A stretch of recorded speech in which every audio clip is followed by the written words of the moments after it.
What's up, everybody? Welcome to the first episode in my future series. Okay, guys, listen, I am so excited about this series right now. I love talking about the future, and I love reading about technology that's going to change our lives for the better. I decided to start with self-driving cars because they're basically already here. Google has had self-driving cars on the road for years. Uber has self-driving cars in Philly right now. Elon Musk says that Teslas are going to be able to drive from New York to LA by themselves by the end of 2017. That's next year, Jesus. A lot of car companies like Ford are saying that they're aiming to have cars ready by 2021. That's like under 5 years away. Self-driving cars are here. So here's a quick history. In 1939 at the New York World's Fair, GM sponsored an exhibit called Futurama, which introduced the public to the idea of expressways and also self-driving cars. Over the next several decades, there were a lot of really good tries. In fact, in the mid-90s, roboticists from Carnegie Mellon drove a 1990 Pontiac Transport from Philly to LA, and the car had an autonomous driving percentage of 98.2%.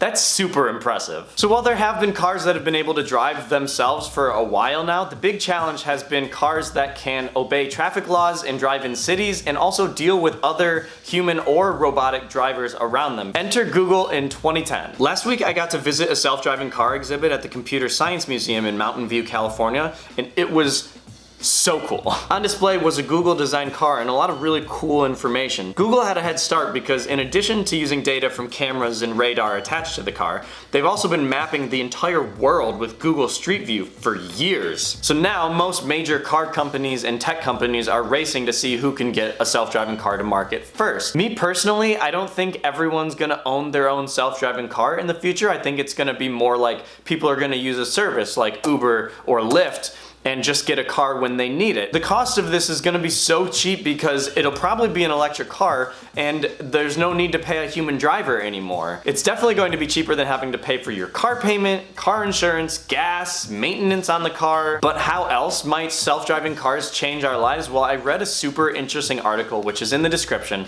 that has listed 50 ways that self-driving cars will change the world. And some of them are things you might not think of. Here are a few examples. They'll definitely save lives. Researchers estimate that self-driving cars could reduce traffic fatalities by up to 90%. Vehicle designs will change. You won't need a wheel and seats will probably face each other. Driver's licenses will slowly disappear and there will be need for an alternate form of ID. Cities can be redesigned to better make use of space currently being taken up by parking lots or structures. And because cities won't make money from car-related taxes and traffic tickets, they'll have to come up with some other way to take all of our money. Traffic lights and signs will become obsolete. The auto insurance industry will be gone. With them will also go car dealers, local mechanics, car washes, auto parts stores, and gas stations. There will be fewer overall cars on the road and traffic will be better everywhere, which, thank the Lord, there will be less dependence on fossil fuels and also fossil fuel nations, which will be great for our foreign policy. There won't be a need for designated drivers anymore, and restaurants and bars are going to sell a shit ton more alcohol. And people will probably move outside of cities more because the commute won't be as bad and they can spend their time being productive or sleeping even. Every time new technology is introduced, it solves problems, but it also creates new problems. Self-driving cars are going to do a lot of good, but it won't be all good.